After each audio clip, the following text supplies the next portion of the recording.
Aloha, folks, and welcome to another edition of Five Questions. And you'll be able to join us here on KHVH Radio, of course, also on khvhradio.com and on hawaiireporter.com. Be sure and visit 24/7, and you'll be able to learn more about our town and beyond. Today, it's a delight to welcome Bob Schultz with us, GiveMeLiberty.org. And Bob, I want to welcome you back to the airwaves. How are you today? I'm doing really, really well. Thank you. And it's really good to be with you again. Excellent. Well, Bob, do us a favor. Could you tell us a little bit about GiveMeLiberty.org and also a little bit about yourself, please? Yes, GiveMeLiberty.org is the website for the organization, longtime organization called We the People Foundation for Constitutional Education. Long name, We the People Foundation for Constitutional Education, and GiveMeLiberty.org is the website. I am the founder and chairman of the organization.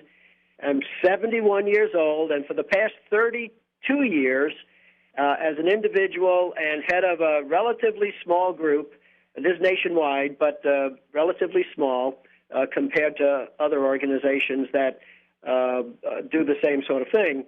We have been attempting to hold government accountable nationwide, focusing for the last 10 years on the national federal government. Prior to that, for 20 years, holding New York State government accountable to our constitutions, the greatest governing documents ever given to mankind.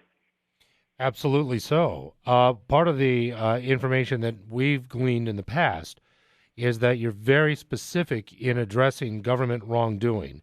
And that leads us really to question number 2. Bob, how do you define government wrongdoing? How pervasive is it? Well, government wrongdoing, in my mind, is government that has violated the law from the constitutions on down. When I say constitutions, our state constitutions, the federal constitution, and our city charters, our town ordinances, government violating the law from the constitutions on down, and it is very pervasive. We have government now at every level, federal level, state level, county level, city councils, violating the Constitution, violating the law. It is very pervasive. How do we recognize this, Bob? And if we do, what is the recourse for the average American citizen? Well, first we have to know what our rights are. We have to know what's in our state constitutions. Most people don't know if this is true in Hawaii, but I find it's quite true here in New York State and other states here on the mainland. Most people don't know very much about their state constitution. Many don't even know there is one. The state constitution, for the benefit of your listeners, Rick, governs the behavior of every single appointed and elected official in your state, far more so than does the federal constitution, which hardly ever comes into play in the day-to-day administration of your state, of any state. And so people obviously need to know what's in these documents. They need to know what's in the public finance section of your state constitution, the local finance section. They've got to know what type of laws the people of your state have authorized the legislature to pass. They need to know when a statute passed by your state legislature is repugnant to some provision of your state constitution. And, of course, they need to know what's in the federal constitution. So they need to be trained. They need to know what's in the law. And then, of course, they need to be on top of what's happening at every level of government. They need to be able to monitor what government is doing at every level, and if what they're doing is in conflict with what they're prohibited from doing or mandated to do. And if they are, then they need to confront that intelligently, rationally, professionally, nonviolently. They need to confront government wrongdoing wherever, whenever they find it. We the People, Bob, as I've learned, is We the People of New York, and there is a move afoot, I understand, that you are going to expand to all 50 states, and Hawaii, obviously, one of the 50 states, is included. Can you tell us a little bit about the effort for We the People of New York branching out to other states, please? Yeah, our current project is to establish a Constitution lobby in every state. Last month, in New York and in Connecticut, a Constitution lobby was incorporated. The Constitution Rick, as you know, everybody and everything, it seems, has a lobby, right? Mm-hmm. And but except the Constitution and the people. Who is lobbying for the Constitution and the law? Who is lobbying for the people? No one. And now there is a lobby in New York and in Connecticut, and we're on our way, hopefully. We're helping folks along in every state to set up a Constitution lobby in their state. Here's the vision. Here's the vision for a Constitution lobby in any state. First, there will be trained and paid Constitution monitors located across the state. Here in New York, for instance, we have 62 counties. So we'll have an average of 20 monitors per county. That's 1,240 monitors.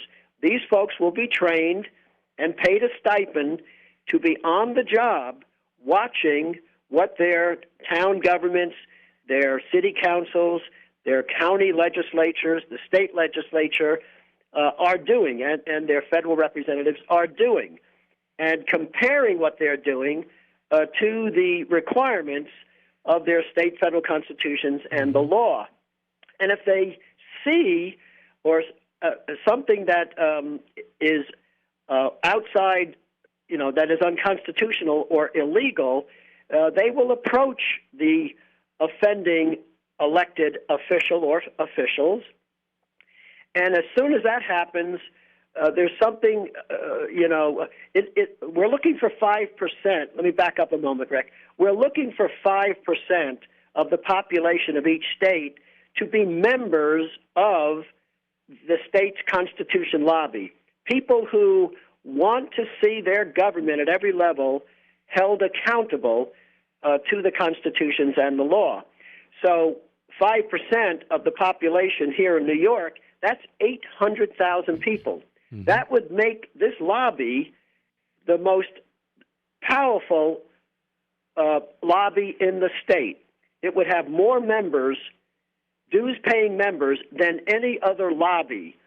And so when this constitutional monitor approaches the official that is on its way or on his or her way to violating the law, that elected official knows immediately that behind this person is a powerful lobby. That's different from today. Today, an individual approaches their representative to point out the unconstitutionality or to challenge the constitutionality of some behavior by those elected officials. The elected official sizes up everybody that comes in to talk to them. How many, who does this person represent? How many votes or how much money can this person, contribute to the campaign and the rest of it? So something's changed now with this Constitution lobby on the map. That representative of the lobby that's speaking to that elected official is going to receive a whole lot more respect than any individual in the past had been able to do. And if the offending official refuses to respond to the constitutional monitor, then here's the next level. The constitutional monitor will take that violation, that alleged violation, to a group of constitutional attorneys who will be operating out of a brand new building built for them in or near the state capitol, that building will be the Citizens Vigilance Center.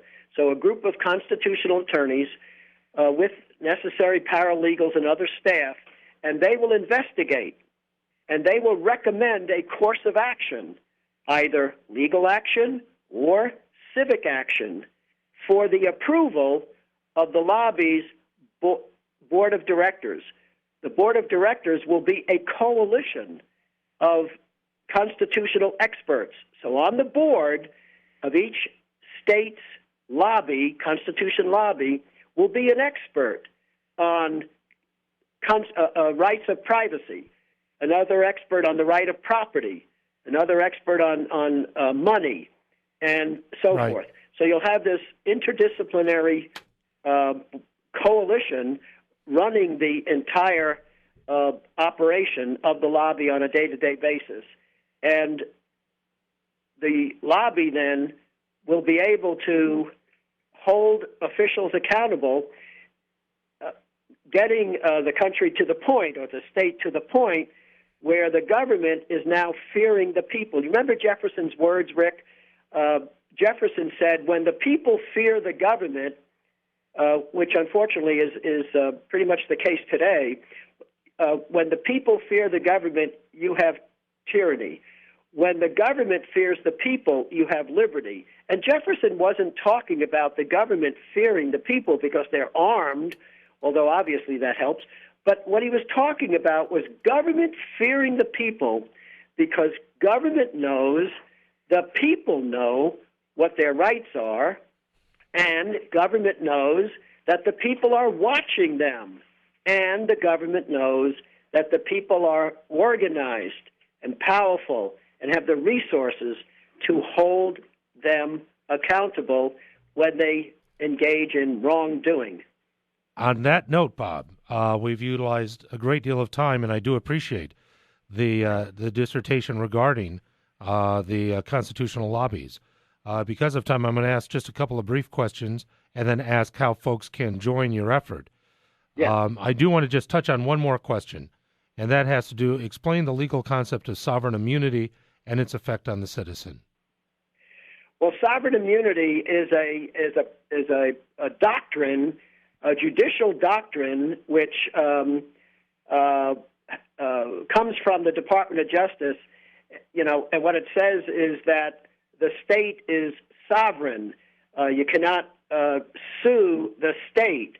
And we did battle with the Attorney General in a case that we brought against President Clinton for bailing out the Mexican peso without the approval of Congress.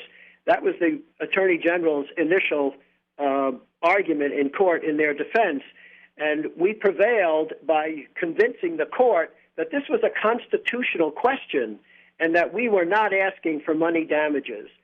So the principle of sovereign immunity is, you know, it derives from the day when you had monarchs, mm-hmm. and they were sovereign and they could do no wrong and you couldn't sue them. It's a principle that should not have ever gained any ground here in America. Final question for us today, Bob, and again, thank you very much for joining us. Which aspect of our government today, related to news stories of the day, gives you the greatest concern? Which aspect of the government, what news stories today, Rick, give me the greatest concern? Yes. Yeah. Well, there's a great deal of discussion, of course, going on right now over our level of debt. And I would argue that any debt incurred outside that was incurred unconstitutionally, either by the Federal Reserve without going to Congress. The Constitution requires no money can come out of the Treasury except by appropriation by Congress. Well, we have the Federal Reserve putting us in debt quite routinely without congressional authorization. So that is unconstitutionally incurred debt. The other type of unconstitutionally incurred debt is debt that we incur to pay for things that government does when they're not authorized to do it. There's no authorization to bail out AIG or to bail out the financial industry or a lot of the corporate welfare that we engage in these days. That's all unconstitutional. So much of this debt that we have incurred and continue to incur is debt that it was incurred unconstitutionally, and I would argue that debt should be repudiated. If it was unconstitutionally incurred, then we should repudiate it, and that would eliminate a great deal of this national debt. We've been chatting with Bob Schultz for this edition of 5 Questions. Bob, what's the best way to contact you and your organization? They can send me an email, bob@givemeliberty.org, bob@givemeliberty.org. And you can also go to the Constitution Lobby page. We encourage people to go to givemeliberty.org and click on, in large letters, you'll see the words Constitution Lobby. Click on that link and learn more about the Constitution Lobby. So bob@givemeliberty.org, and please go to the website and learn more about the Constitution Lobby. Bob, thank you very much for joining us for this edition of 5 Questions, and I hope we can chat again soon. Thank you. Look forward to it. Thank you, Rick. Take care. Bye now. Yeah.